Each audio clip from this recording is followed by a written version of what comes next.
Eli was the kind of boy who walked through the halls like a ghost, seen, but never truly noticed. He had just transferred to a high school in a quiet American suburb, but within days, he became the invisible kid in the back row. He rarely spoke, avoided eye contact, and seemed to shrink into himself whenever attention drifted his way. The other students whispered about him, calling him strange, odd, or just off. Teachers often forgot to call on him, assuming he had nothing to say. Even during roll call, his voice barely rose above a whisper. He wasn't just quiet, he seemed completely closed off from the world. But what no one knew was that Eli carried a secret inside him, a deep love for music and a voice he only shared with the four walls of his bedroom. At home, away from judgmental eyes and cruel whispers, he would sing with a passion that surprised even himself. Music had become his safe place, the only thing that made him feel like he mattered. So when the school announced its annual talent showcase, something inside Eli stirred. He wanted to do it, not for fame or applause, but to prove to himself that he could be seen, that his voice had a place in the world. Quietly, without telling anyone, he wrote his name on the sign-up sheet. The rumor spread quickly, Eli signed up? He's probably joking. Laughter followed him down the hallway. But Eli didn't back out. He held on to something stronger than fear, hope. Hope that, maybe just once, he could step into the light and be heard. And even if no one believed in him, maybe, just maybe, believing in himself would be enough. Eli's bedroom was the one place where he didn't feel like a mistake. It was small and plain, with peeling posters and worn-out carpet, but it held his world, his sketchbooks, his guitar, and the messy pile of papers filled with half-written lyrics.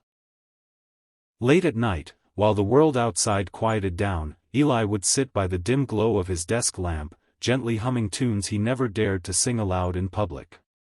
His voice, soft but full of feeling, filled the room like a secret only the walls were allowed to hear.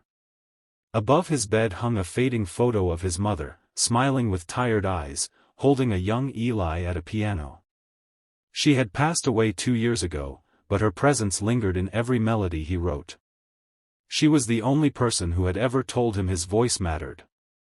The rejection letters pinned beside her photo, a reminder of every open mic denied, every demo tape ignored, contrasted sharply with her words, but he kept them there. Not to feel the pain, but to remember the journey. The song he was writing for the talent showcase wasn't just music. It was a message. A story of struggle, loneliness, and finally, hope. It was about finding the courage to speak, to stand, and to be heard when the world tries to shut you out. Eli wasn't performing to impress classmates or win a trophy. He was doing it for her, for the promise he made at her bedside to never stop singing. And maybe, just maybe, to prove to himself that her belief in him wasn't misplaced. This was more than a performance. It was a goodbye, a healing, and a beginning, all wrapped into a single, trembling note. The school auditorium buzzed with noise as students milled around during rehearsal, laughing, chatting, and half listening to the performers on stage. Eli stood at the edge, gripping his lyric sheet so tightly his knuckles turned white. His heart pounded like a drum in his chest. This was it, his first real step into the spotlight. As he walked toward the center of the stage, the chatter quieted. A few students noticed. Then the whispers began.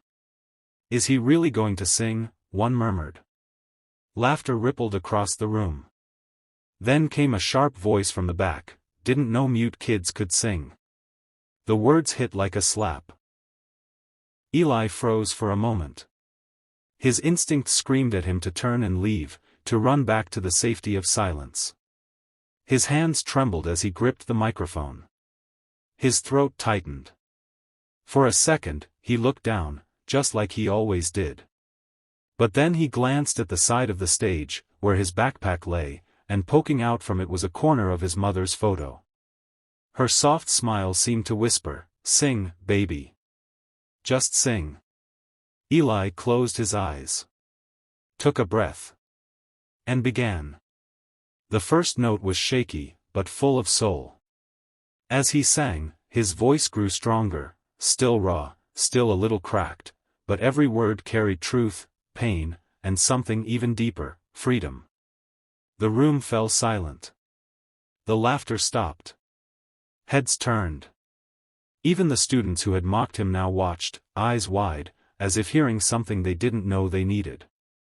By the time he finished the last line, the silence in the auditorium was no longer mocking. It was reverent. Eli opened his eyes to stunned faces.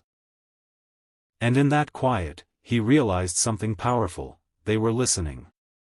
The night of the talent showcase arrived like a storm in Eli's chest, loud, unpredictable, and impossible to ignore.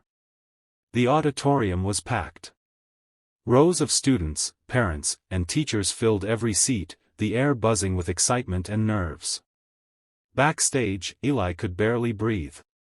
The lights were too bright, the murmurs too loud.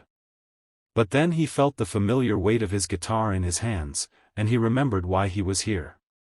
When his name was called, a hush fell over the crowd.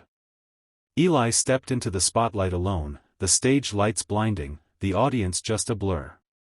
For a moment, he stood frozen, the silence heavy. But then he closed his eyes, took a deep breath, and let the music begin. His song told a story, his story. It began with a soft, trembling melody of fear and loneliness, of nights spent wondering if he mattered. It wove through verses of loss, singing of his mother's memory and the promise he made to her.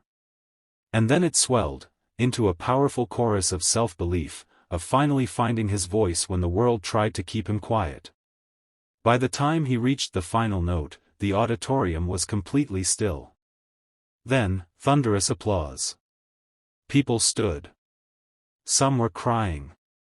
Even the students who had once laughed at him now clapped the loudest, their eyes wide with something like respect. Eli blinked, overwhelmed, but for the first time, he didn't look down. He stood tall. Afterward, as the crowd spilled into the hallway, a popular student, the one who had never spoken to him before, walked up and said, "You were brave up there. Can we hang out sometime?"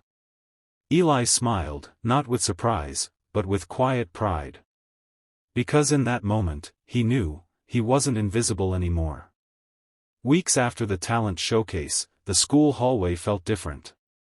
Not louder, not busier, but warmer. Students greeted Eli by name now. Some offered high fives, others simply smiled as he passed. But he hadn't become popular in the way movies show it. He wasn't chased by crowds or signing autographs. He was seen. Heard. Respected, not for being perfect, but for being real. One afternoon, he passed by a bulletin board and noticed something new, a sign-up sheet for an open mic night, and several names already on it. People who once stayed silent now wanted to speak. A girl who never raised her hand in class started a poetry club. A boy who used to stutter during presentations was now practicing beatboxing in the music room with friends. Eli never asked for any of this. He didn't give speeches or tell people what to do. He simply stood on that stage when no one expected him to, and that quiet act of bravery planted something. Confidence began to grow in corners where doubt once lived. One by one, others followed. He still had his quiet moments, still preferred the back row in class. But now, his silence wasn't mistaken for fear. It was strength. As he walked down the hallway with his guitar slung over his shoulder, the final words of his song echoed gently in his mind, just as a voiceover might narrate it for the world to hear. Sometimes, all it takes is one act of courage to remind others that their voice matters too.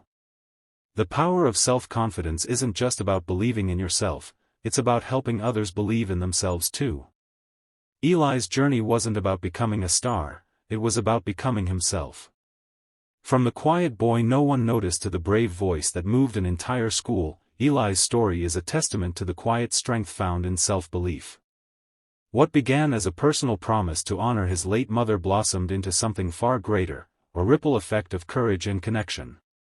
His decision to step onto that stage, trembling but determined, lit a spark in others who had long been hiding their voices too.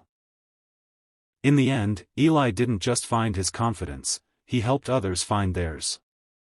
And through every note, every word, and every moment of vulnerability, he reminded the world of a simple truth: you don't have to be loud to be powerful, you just have to be real. The power of self-confidence isn't measured by applause, but by the lives you quietly inspire when you choose to believe in yourself.